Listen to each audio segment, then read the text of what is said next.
Hi student, welcome back in our digital classroom. In the last lecture we discussed about the selective absorption.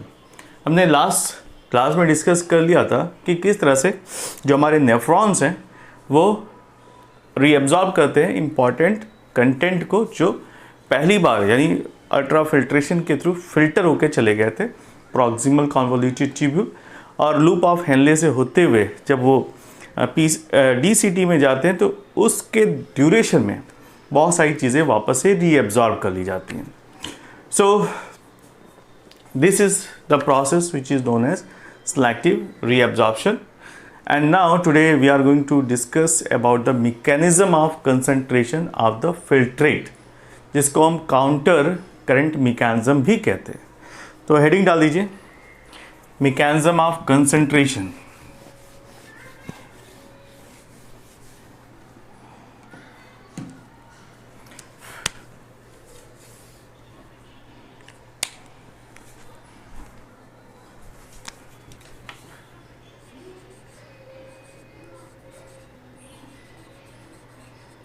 Mechanism of concentration.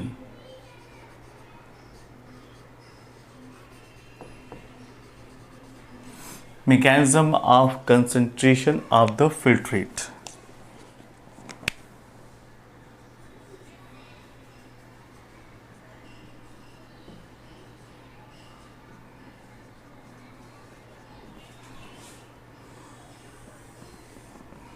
So let us discuss about this filtration concentration processes.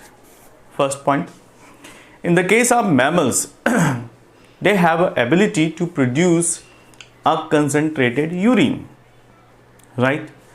The loop of Henle and vasa recta play important, you can say a significant role in this process, क्योंकि यहीं पर reabsorption process होती है और urine धीरे धीरे concentrate होने लगता है. सो the flow of filtrate into the two limbs of Henle, जिसको हम असेंडिंग और डिसेंडिंग लूप ऑफ हेनले कहते हैं, इसी को हम कहते हैं काउंटर करंट मैकेनिज्म.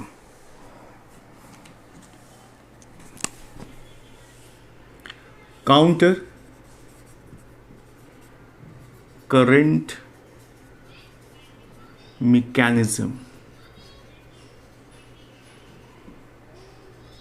ऑलराइट, इस प्रोसेस को हम काउंटर करंट मैकेनिज्म भी कहते हैं. क्यों? क्योंकि लूप ऑफ हेनले एक दूसरे के अपोजिट डायरेक्शन में मूव करते हैं. एक डिसेंडिंग है, दूसरा ascending loop of Henle. So the flow of filtrate into the two limbs of Henle's loop is in opposite direction and thus forms a counter current. इसी को हम काउंटर करंट कहते हैं, अपोजिट डायरेक्शन में जो movement होता है filtrate का. And the blood flow through the two limbs of Vasa रेक्टा is also in a counter current pattern. Clear? So the proximity between the loop of Henley and the Vasa रेक्टा as well as the counter current in them help in the maintenance and increasing the osmolarity. In this way, the proximity between the loop of Henle and vasa recta as well as the counter current ये help करता है कि जो osmolarity है inner medulla और इंटेस्टिनसियम जो gapping है उसके बीच में इंक्रीज हो. तो यहाँ पर इस काउंटर करंट मेथड की वजह से जो ऑस्मोलरिटी है वो इंक्रीज हो जाती है 300 से लेकर कॉर्टेक्स रीजन में लगभग 1200 यानी 1200. ठीक है. So this is the process by which the osmolarity is increasing. ठीक है. So this osmolarity is increase in the inner medulla reason.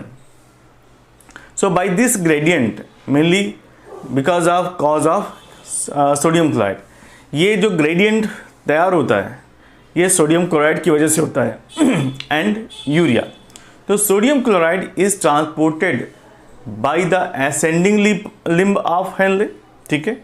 जो सोडियम क्लोराइड है उसका ट्रांसपोर्टेशन किसके थ्रू हो रहा है? Ascending limb of loop of Henley.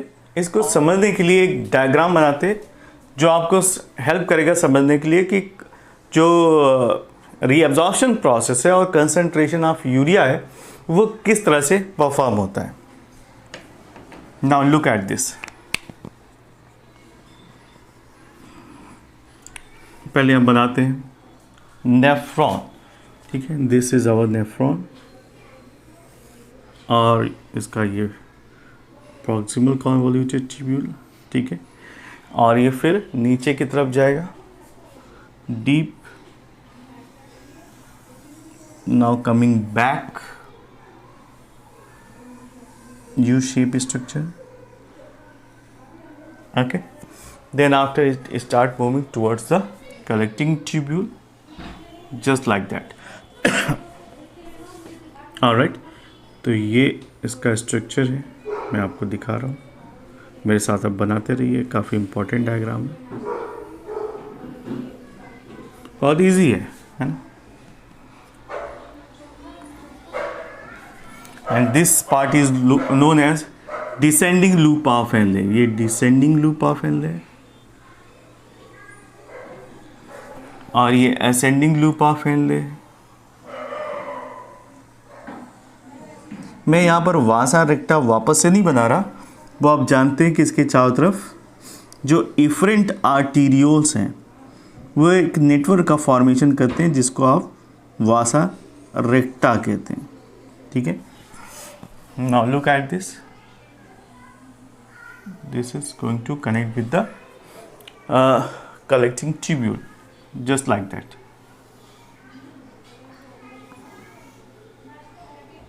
Okay, just like that.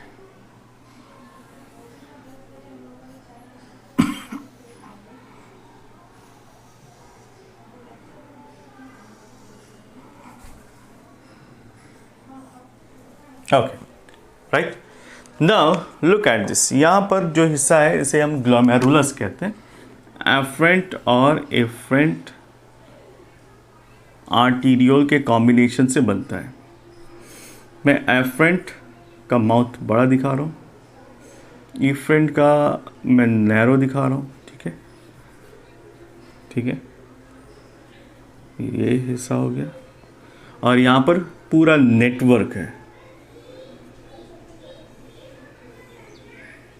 Blood capillaries का,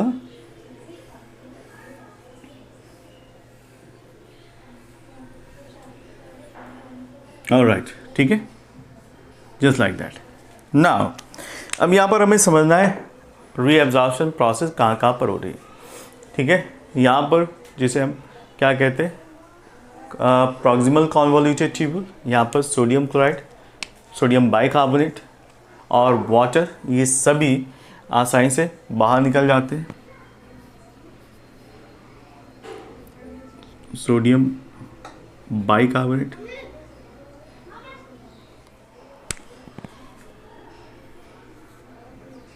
ऑलराइट, प्लस सोडियम क्लोराइड है, NaCl,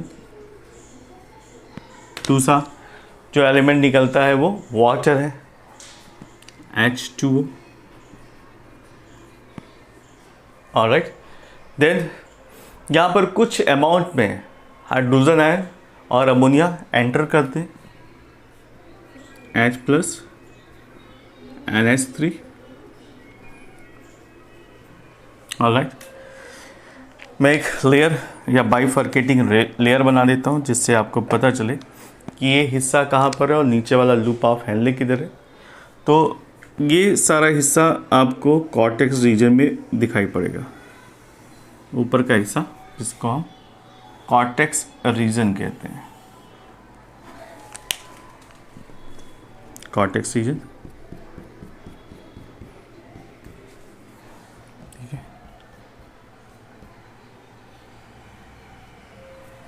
ऑलराइट। यहाँ पर लिख लीजिए ये कॉर्टेक्स रीजन है और loop of Henle is going downwards toward the medulla region, ठीक है, ठीक है। ये नीचे की तरफ जा रहा है, इसको हम क्या कहेंगे, descending loop of Henley.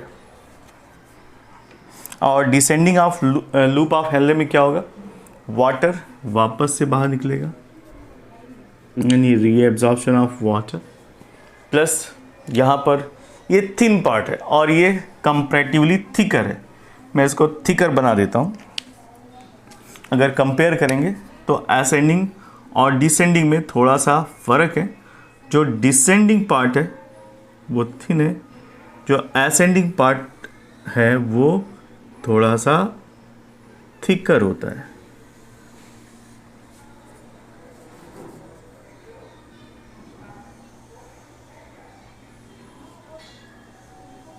Okay, सो ये थिकर हो गया।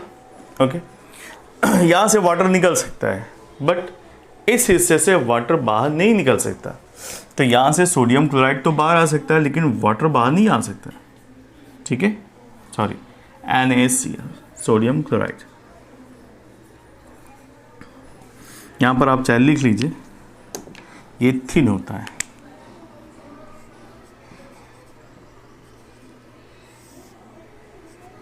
इसे कहेंगे डिसेंडिंग लूप ऑफ हेनले। और ये थिक है, तो लिख लीजिए thick part of ascending loop of Henley. Alright, ठीक है। नाउ ये फिल्ट्रेट आगे मूव होगा।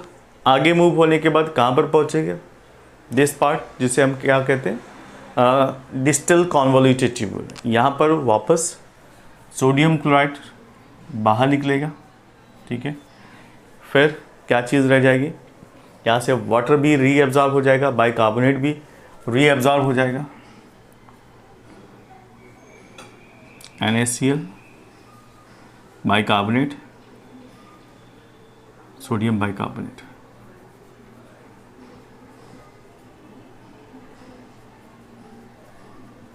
ओके, तो रीअब्जॉर्प्शन प्रोसेस लगातार चल रही है और इसी रीअब्जॉर्प्शन की वजह से जो फिल्ट्रेट है वो कैसा हो जाएगा, कंसंट्रेटेड। उसका कंसंट्रेशन इंक्रीज हो जाएगा। पोटेशियम आयन और हाइड्रोजन आयन मूव करते हैं बैलेंस करने के लिए, इक्विलिब्रियम स्टेट मेंटेन रहे। Now ultimately this filtrate goes to the collecting tubule, right. जब यहाँ से फर्दर फिल्ट्रेट का मूवमेंट होता है तो कलेक्टिंग डक्ट के अंदर भी एक्सचेंज होता है। यहाँ से भी कुछ यूरिया कंटेंट कहाँ पर आ सकते हैं, लूप ऑफ हेनले में। सोडियम क्लोराइड तो बाहर निकल ही रहा है, ठीक है, तो कुछ अमाउंट में urea, okay, water, alright. So in this whole process you can see कि मैक्सिमम एब्जॉर्प्शन किसका होता है, वाटर का। और वाटर का लगातार रीएब्जॉर्प्शन होने की वजह से जो यूरिन है वो थिकर हो जाती है, यानी कंसंट्रेशन उसका बढ़ जाता है। ठीक है, क्योंकि उनमें सोडियम क्लोराइड, बाकी जितने भी यूरिया के एलिमेंट्स हैं उनका कंसंट्रेशन काफ़ी ज़्यादा हो जाता है और वाटर रीएब्जॉर्ब हो जाता है। So this is all about the counter current mechanism by which the filtrate become thicker or concentrated। तो जैसा मैंने पहले ही बताया कि जो ग्रेडियंट इंक्रीज होता है बिकॉज ऑफ ऑस्मोलरिटी, ये ग्रेडियंट किसकी वजह से होता है, because of sodium chloride and urea, NaCl और यूरिया की वजह से। NaCl is transported by the ascending limb of Henle's loop which is exchanged with the descending limb of vasa recta. Sodium chloride is returned in the interstitium by the ascending portion of vasa recta. ठीक है, तो similarly the small amount of urea enter in the thin segment of the ascending limb of Henle's loop, which is transported back by the interstitium by the collecting tubule. ये collecting tubule से वापस आ रहा है clear? So this is all about the counter current mechanism. सो आप इसे समझ सकते हैं कि कैसे एक बार चीज़ें एब्जॉर्ब हुई, ठीक है, यहाँ से एब्जॉर्प्शन हुआ, फिर रीएब्जॉर्प्शन हुआ, फिर फिल्ट्रेशन प्रोसेस हुई. तो this arrangement is known as counter current mechanism. ठीक है, तो जो सब्सटेंस हैं उनको फैसिलिटेट किया जाता है विद द स्पेशल अरेंजमेंट. और ये स्पेशल अरेंजमेंट आपको कहाँ देखने को मिल रहा है? हेनले's लूप में. So the above described transportation of substances facilitated by the special arrangement of loop of Henle and vasa recta, which is known as counter current mechanism, right? And this mechanism helps to the maintain the concentration gradient in the medullary interstitium. Interstitium का मतलब जो अंदर space है उसमें जो concentration का gradient है वो मेंटेन रहना चाहिए, डिसबैलेंस नहीं होना चाहिए. So the presence of such interstitial gradient helps in the easy passage of water from the collecting tubule, thereby concentrating the filtrate urine. आप देखो यहाँ से वाटर वापस निकला तो जो हमारा फिल्ट्रेट है वो थोड़ा सा और कैसा हो गया? कंसनट्रेट हो गया. So in this way the urine become concentrate होता चला जाता है. So in this way the human kidney can produce urine nearly 4 times concentrated than the initial filtrate formed. इस काउंटर करंट मैकेनिज्म की वजह से जो इनिशियल यूरिन का फॉर्मेशन हुआ था किडनी में उससे 4 टाइम्स ज़्यादा ये कंसनट्रेटेड फिल्ट्रेट को तैयार करता है, राइट? सो नेक्स्ट हेडिंग डाल दीजिए, मिक्ट्यूरेशन. मिक्ट्यूरेशन प्रोसेस किसे कहते हैं? Micturition is a technical word. Urination यानी अर्ज ऑफ यूरिनेशन को ही हम मिक्ट्यूरेशन कहते हैं.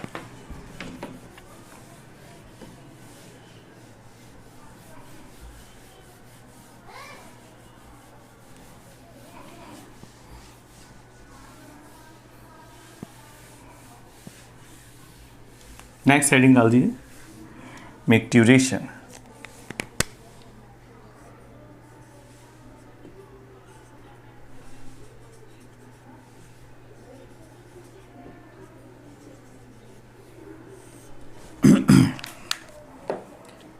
The urine formation by the nephron is ultimately carried by the urinary bladder, where it is stored till a voluntary signal is given by the central nervous system.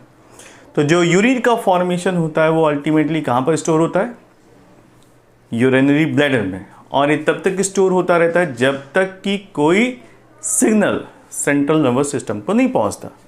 And this signal is initiated by the stretching of the urinary bladder and it gets filled with urine. जब urinary bladder में stretching होगी, suppose this is urinary bladder, right? और जब ये इसमें पूरी तरह से यूरिन फिलअप हो जाता है और नेक्स्ट अमाउंट जब इसमें रिलीज होता है तो क्या होगा? एक प्रेशर डालेगा और प्रेशर की वजह से ये थोड़ा सा स्लाइटली स्ट्रेच होने लगेगा.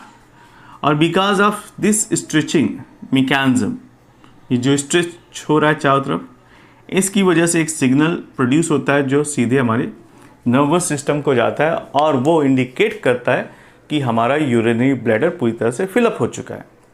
Now in the response the stretch receptors on the wall of the bladder send signal to the CNS and the CNS passes on the motor message to initiate the contraction. और जैसे ही message brain तक जाता है, brain से वापस आता है, ये मोटर सेल्स क्या करते हैं? ठीक है, यहाँ पर मोटर रिस्पांस जो होगा तो सीधे स्मूथ मसल को कॉन्ट्रैक्शन का ऑर्डर देते हैं. ठीक है, तो जैसे ही ये स्टिमुलस हमें रिसीव होता है then relaxation of urethral sphincter causing the release of urine. और इस मैकेनिज्म के थ्रू यूरिन बॉडी से बाहर निकल जाती है. So the process of release of urine is called micturition. Relaxation and contraction of the urinary bladder are caused by the multiple impulses from the sympathetic and parasympathetic nervous system. तो एक बार जब contraction stage में आएगा तो urine release हो जाएगी और इसके बाद ये रिलैक्स स्टेज में आ जाता है. इसके लिए दो नर्व्स काम करती हैं, sympathetic as well as sympathetic nerve fibres. Clear. Next आता है हेडिंग यूरिन. मिक्ट्यूरेशन के बाद अगली हेडिंग डाल दीजिए यूरिन.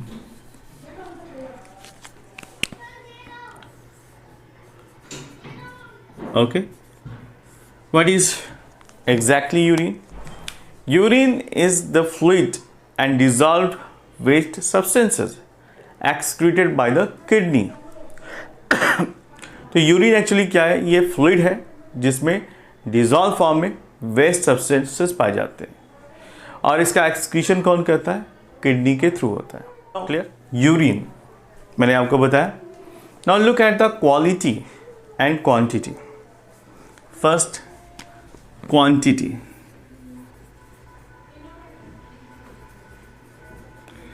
यूरिन में यूरिन की क्वांटिटी कितनी पाई जाती है?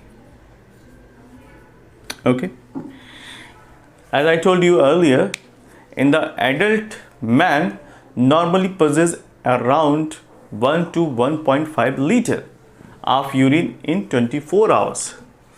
तो करीब करीब 1 से लेकर 1.5 लीटर जितना यूरिन रिलीज होता है इन 24 आवर्स में.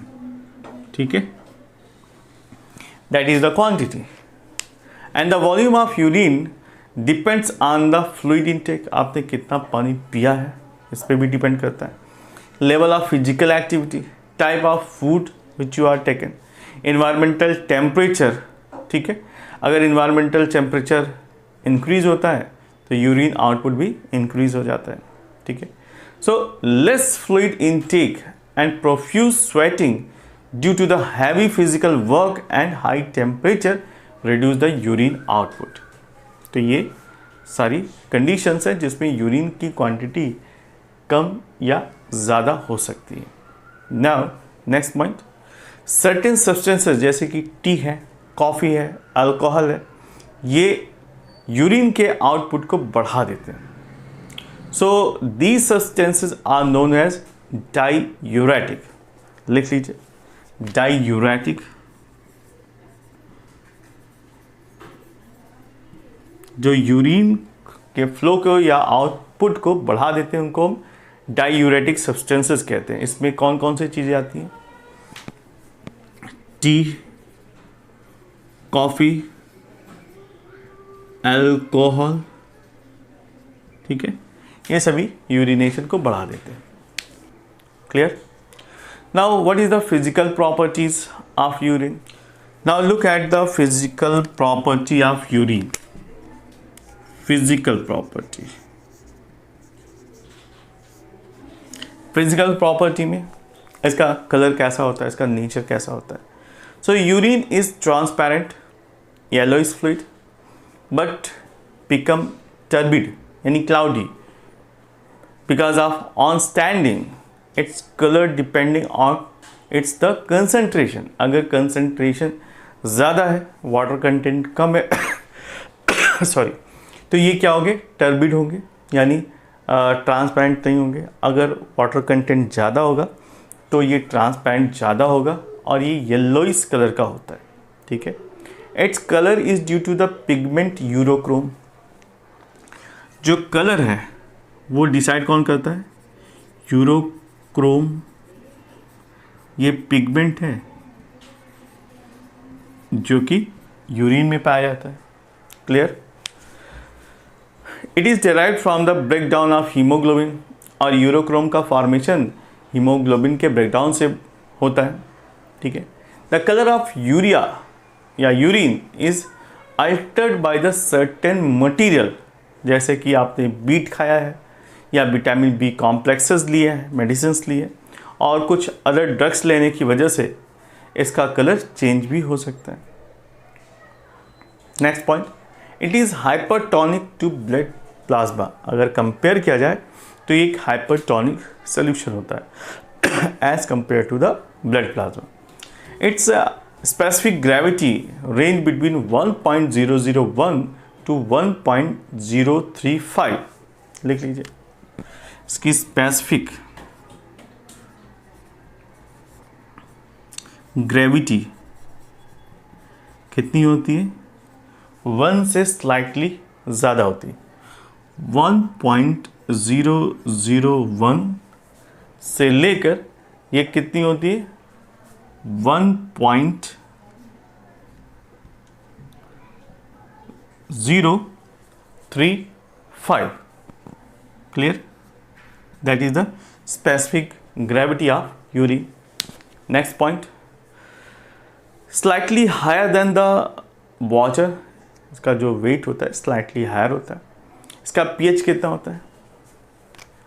पीएच ऑलमोस्ट होता है 6 के आसपास, बट ये डिपेंड करता है कि आपने कौन सा डाइट लिया है। ठीक है, तो स्लाइटली कैसा होता है? Acidic in nature. Clear?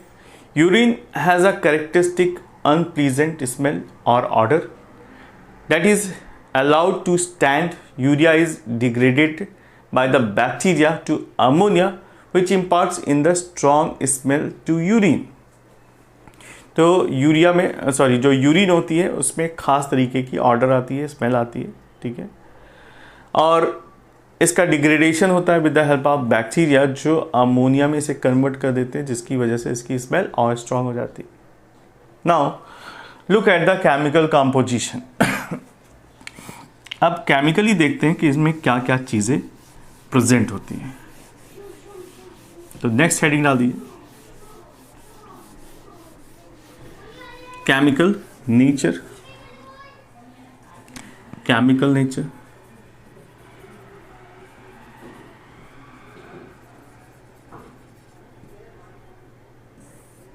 Okay. Now urine consist of water and organic with inorganic substances. यहाँ पर वाटर तो मैक्सिमम अमाउंट में पाया जाता है, साथ ही साथ इसमें कुछ ऑर्गेनिक और इनऑर्गेनिक सब्सटेंस भी पाए। इसकी लिस्ट बना लेते हैं। फर्स्ट, जो मैक्सिमम अमाउंट में पाया जाता है वाटर। वाटर का परसेंटेज कितना होता है? वाटर रेंज बिटवीन 95% से लेकर 96% के आसपास वाटर पाया जाता है। सेकेंड एलिमेंट जो पाया जाता है मैक्सिमम अमाउंट में वो है यूरिया। यूरिया का परसेंटेज कितना होता है? 2%। क्लियर? तीसरा जो सबसे ज़्यादा क्वांटिटी में पाया जाता है वो है साल्ट। इसका परसेंटेज कितना होता है? 1% जितना। ऑलराइट, और बाकी जितने भी एलिमेंट पाए जाते हैं वो लेस देन 1% होते हैं। कौन कौन से? जो सेकंड के बाद थर्ड के बाद जो फोर्थ पोजीशन है वो है क्रिएटिनिन का।